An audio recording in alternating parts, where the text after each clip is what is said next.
Posible raw mag-rollback ng hanggang 3 piso kada litro ang diesel sa susunod na linggo. Bukod pa riyan, aarangkada na ang fuel subsidy na 10 piso kada litro para sa mga PUV driver. Habang ang mga pasero, bibigyan daw ng 20% na discount sa pamasahe. Nasa frontline na balitang yan, Gerard de la Peña. This is Iranian Sepan Navy Station. You need to receive permission from Iranian Sepan Navy for passing through the strait. Any vessel trying to transit in through the strait without our permission will be targeted and destroyed. Ito ang mensaheng natatanggap ng radyo ng mga barko na nasa kalagitnaan ng Persian Gulf.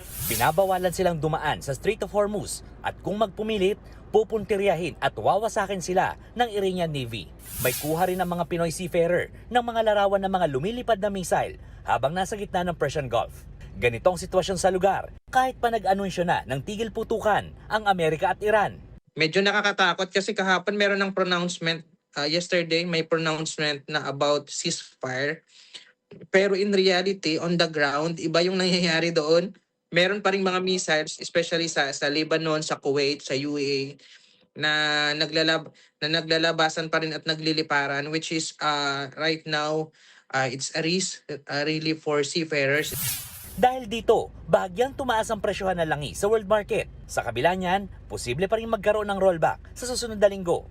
Kung pagbabasehan ng trading mula noong Lunes hanggang Miyerkules, 2 pesos and 50 centavos hanggang 3 pesos and 50 centavos ang matatapyas sa kada litro ng diesel.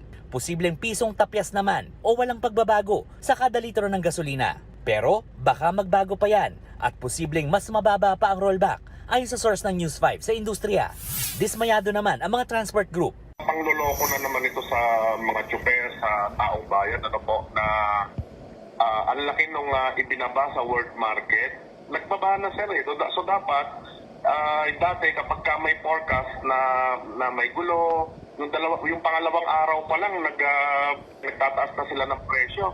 Pero ngayon nagsabi na bumaba. Ayaw naman nilang magbaba. Yung pagbaba na yan, sir, parang parang masama pa yung loob ng mga oil companies. May mga patent stock pang dapat pumusin na good for 2 months. Ito ngayon, bumaba na sa world market. Sasabihin nila, hindi nila nung mataas ang crudo, kanya mataas pa rin ang kanilang pagbebenta. Kanya manipis ang rollback.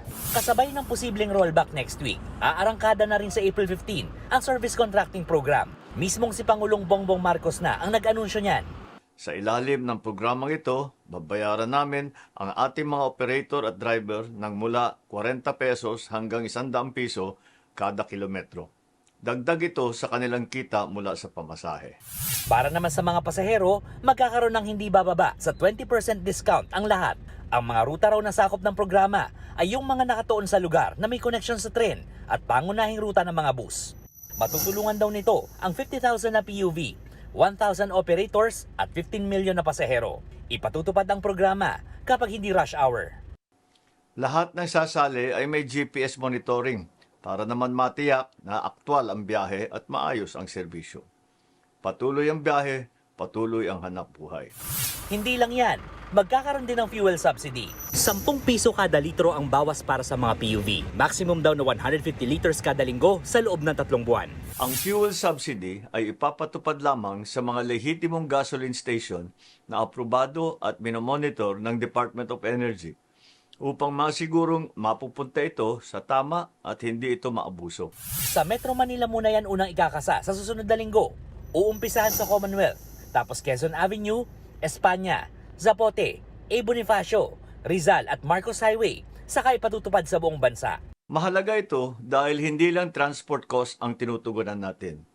Pinipigilan din natin ang pagtaas ng presyo ng pagkain at iba pang pangunahing bilihin.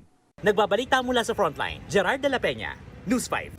Mga kapatid, Ed Lingaw po, maging maalam at may pakialam sa mga napapanahong balita sa ating bansa. Para sa mas malilimang pagtalakay at paghimay sa mga issue at headlines, mag-follow at mag-subscribe sa social media pages ng News 5.